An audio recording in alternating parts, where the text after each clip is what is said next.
ikot, ipinagmamalaki po sa atin ni Mayor Isko ang kanyang ospital na binago at rehabilitate at ginawang mas moderno.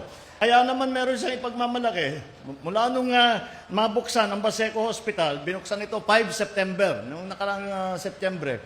At binilang namin ang mga naging pasyente hanggang November 24, nung last week, ay 7,000 na, labis sa 7,308 na pasyente ang dumaan na rito. Kaya nakita natin na napakahalaga ng serbisyo, lalong-lalo na kapag pinag-uusapan ay ang kalusugan ng ating mga kababayan. Ito ay ginawa ng ating local government. Kami naman sa national government, kagaya ng nabanggit ni Mayor, ay lahat ng suporta, lahat ng benepisyo na maaring gawin ng pamahalaan ay gagawin natin.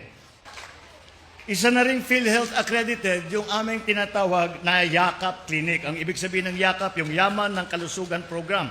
Ito, meron na rin po kayo dito sa Baseco Hospital, kung saan ay lahat ng residente ng Baseco pwede na maglibre na konsultasyon, magpapatingin sa primary care, mag-check up, at diagnostic at screening test. Ito, libre lahat. Kaya basta papasok kayo kung anong kailangan ninyo, basta't makipakita na ninyo, makarehistro kayo, libre na lahat ng mga basic services ng healthcare.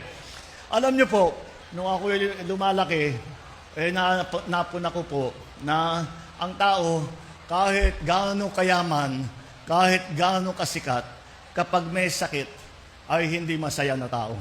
Kaya ang administrasyon po ito, ginagawa ang lahat upang mapatibay natin ang ating tinatawag na healthcare system.